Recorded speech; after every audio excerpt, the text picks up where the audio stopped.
Then he thinks, okay, there is no point in wasting my time in this building. Probably Sita is not there. And then he goes out and he starts thinking. He starts thinking to himself, I have really looked into every inch of Lanka. There is not a single place in Lanka that Hanuman has not visited till now. He rounded up the entire city of Lanka. He did not find Sita. Now he is thinking, how can I go and show my face to Sugriva?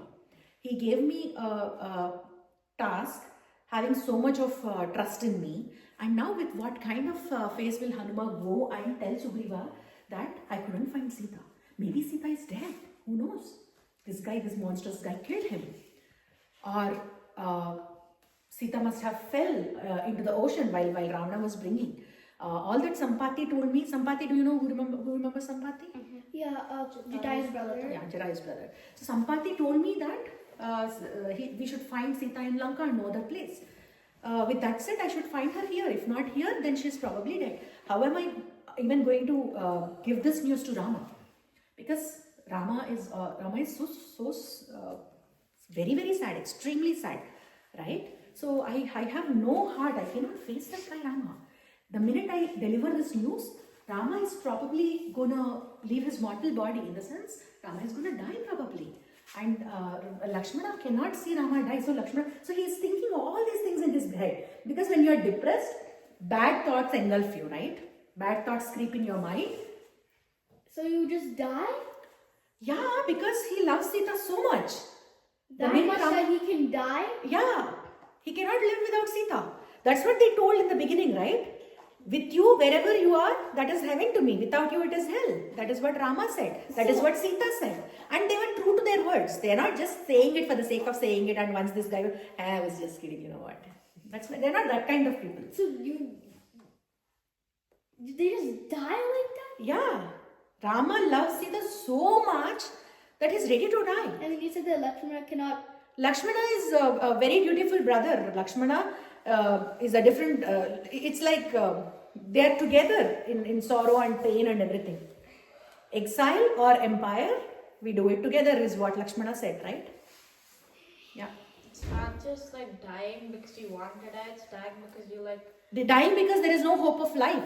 Yeah, you just can't live without... you either die out of panic, die out of sorrow. Die out of sorrow, or they can go on a hunger strike, and then they eventually perish. So Hanuman is painting all those kinds of grim pictures, like sorrowful pictures in his head, and he's thinking, probably if I go and deliver this news that Sita is probably died or Sita is not there in Lanka, it is probably the end of the Ikshvaku dynasty itself. Because if Rama dies, all the three brothers are also, their hopes are also pinned onto Rama. They cannot, and they will perish eventually. Because they'll be so sorrow. Bharata starts thinking, oh, my mom did all this, and because to give this entire empire to me, that is why Rama and Sita, their plight has become like this. So it is all because of me. So he thinks like this, and he will also die. And seeing all the three brothers die, Shatrughna will also have no hope to live, no joy to live. So they just die? So this is all what Hanuman is thinking, Lasya. Okay? Hanuman is thinking like that. So what now Hanuman thinks is, rather than going and delivering this news, I will sit for meditation here, go on a hunger strike, and I will die myself. That is what he is thinking. Because a task is given to me, I am not able to do it. So what's the point in my life I die? So Hanuman's solution is to die himself, and then Rama will eventually it is his and then die himself, and then everyone else will just die. So what's the point in dying? that is a phase that Hanuman is going through. The greatness of Hanuman is how he turns around from that depressed state and comes back with a lot of energy in the next episode. It is to show that these are all human emotions. Even a strong person in his willpower can have these dips, can have these phases where they are very depressed and they start self-doubting, self-questioning. But it is the determination that Hanuman shows in the next few chapters that makes Hanuman the person who he is, and why we pray Hanuman is because of this. So like, I forgot. It's okay. So now Hanuman is thinking like this, his sorrow and all that. In the very next episode, after some time, Hanuman thinks, wait a minute, I have only looked into the palace. There is huge area in Lanka where he could have stationed Sita. Why am I getting into the loop of this continuous vicious cycle of these thoughts? I should probably go and look at the other areas. And then he starts looking in the other areas and he stumbles upon Ashoka Vatika. Ashoka Vatika, what is it? Did you hear this place? Yes. Place of trees, Ashoka trees, Ashoka where trees. Sita is placed. Where Sita is placed. So he finds that place and he describes the Ashoka Ashoka Vatika, and he explains that there is a pool, there is a cold water pool there, and the staircase that gets you to the pool is also studded with diamonds. So he thinks to himself that if Sita is not in the palace, for all her water needs, she should at some point be coming to this pond. That is what he thinks. Yeah. If the steps are made of diamonds, like have diamonds in them, wouldn't they poke themselves? What? Wouldn't they poke themselves when they walk on it? No, what happens is you must have seen lighting like this, right? Like you have staircase and just below that stair there is a small strip of light going. So like that they have studied diamonds in those areas and they have put a small light so that it reflects on that and everything becomes bright. So instead of using these electric lights, we are poor and we are using these lights. They are rich and they are using diamonds for that, right? So that is the wealth. That is so much of wealth is there in Lanka. Yeah.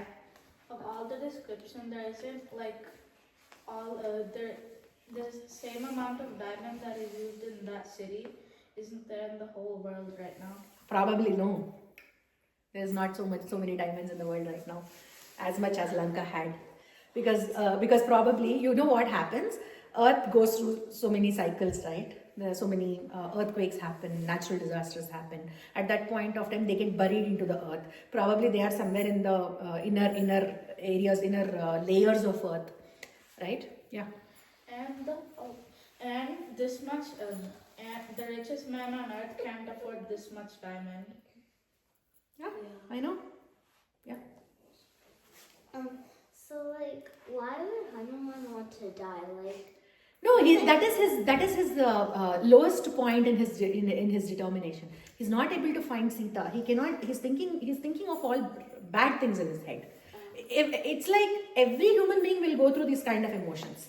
And Hanuman immediately comes out of that and he thinks that there are other places I can check for. And he starts looking into. And he sees Ashoka Vatika and he starts thinking that this is possible place where I can find Sita. and you said that you would talk about the conversation of Ram. Yeah, if you let me, I will. Okay. Then he's waiting. He's waiting and he's observing. He sees a lot of demons there with ferocious physical appearances. One has one eye, one has only one ear, one has a mouth somewhere here. Somebody is having a very big and sagging face, long face. Somebody is having a face that of a goat, that of a monkey, that of an elephant, and somebody has legs of that of a camel. So basically, Ravana has employed all those ugly looking people around Sita to scare her and to bring her down. You remember when Ravana stationed Sita in Ashoka Vatika, the instruction that he gave to demons is to break her willpower, right? She was very strong in her willpower. She's always thinking about Rama. Talk bad things about Rama. Tell her constantly that Rama is good for nothing. Convince her that Rama can never make it to Lanka. Break her willpower. That was the only instruction that Ravana gave. And in order to achieve that, he has put all those kind of people who you get scared, or it will send chills in across your spine when you look people like that. When you look at people like that, right? So he has employed all such people to take care of Sita. Not to take care of, to look after Sita. They're not taking care of Sita. They're making sure that she's not living in peace all the time. So that's what he employed them for. And Hanuman sees all that. And he's jumping from one tree to the other without making a lot of noise, without falling into the eyes of those demons and demonesses. He's going from one tree to the other. And when he reaches the area where there is a lady sitting below the tree, and he stops there. And there he finds Sita. Sita is sitting there with her head bent down. She's very, very sorrow. She is she is looking like someone who has lost their radiance because of lack of food, lack of water, and so much of sorrow, tormenting and torturing her. So she's looking like that. And then he stations himself on one of the branches, leans towards her, and he starts observing. At this point of time, he thinks it is Seetha, but he doesn't know for sure if it is Seetha or not. He's looking at her. She's looking like someone with moon face, with the face that resembles moon, with the radiance of that of moon. She has one of the striking qualities of Seetha is she has beautiful eyebrows. That is what Rama says. And she finds Seetha with that kind of, she finds this lady with that kind of eyebrows. And he thinks that, oh yeah, this is what Rama told me. And she's covered with dust. She hasn't taken bath ever since she came to Lanka. Because she doesn't want to look beautiful to Ravana. But that's one of the reasons. She doesn't want to look appealing to him. So she hasn't taken shower. And he's observing the hair of Seetha. So another quality that Rama said is she has beautiful long hair. She has beautiful long hair. That is what Rama said. And he looks for all those kind of features in Seetha. And he's putting a check mark against all those things. Whenever he observes something, yes, tick, tick, tick. And then what is one thing that Hanuman has seen? The jewelry that she has packed in her upper sari, right? He has seen that. So he's recollecting that cloth versus what Seetha is wearing now. Yeah, it has become worn out. She has been wearing the same sari for so long, so it is worn out. But I can definitely compare the color of that upper cloth to this one, and it is exactly matching the same. So this is Seetha. That is where he thinks this is Seetha. As he sits on that tree and looks at Seetha, his eyes are becoming moist. He's seeing all the pain of Seetha. He's not able to take it. He cannot see Rama's wife, who is such a chaste lady.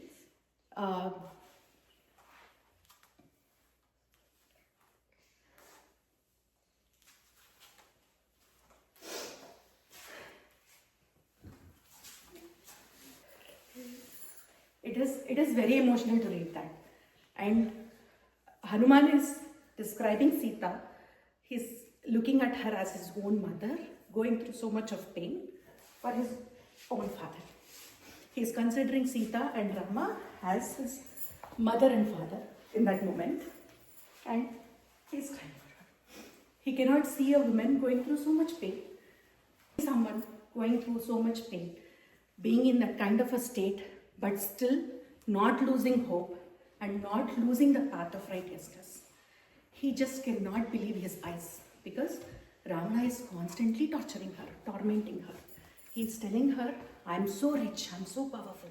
If your husband comes, I'm going to kill him. I'm going to see his end. But still, Seetha is not giving in to his requests or his, what is it? Orders or anything. She's not giving in. So Hanuman is so emotional. He is in tears and he is not able to he is not able to wrap his head around how much pain this lady has gone through in the last few months. Okay, and then at that point of time, it is morning. It is like around 4 or 5 o'clock in the morning. So 4 or 5 o'clock, people start to wake up, right? So Hanuman is just sitting on the tree. Now he is just waiting. He wants to see how things progress in Ashoka Vatika. He wants to see what Seetha is going through.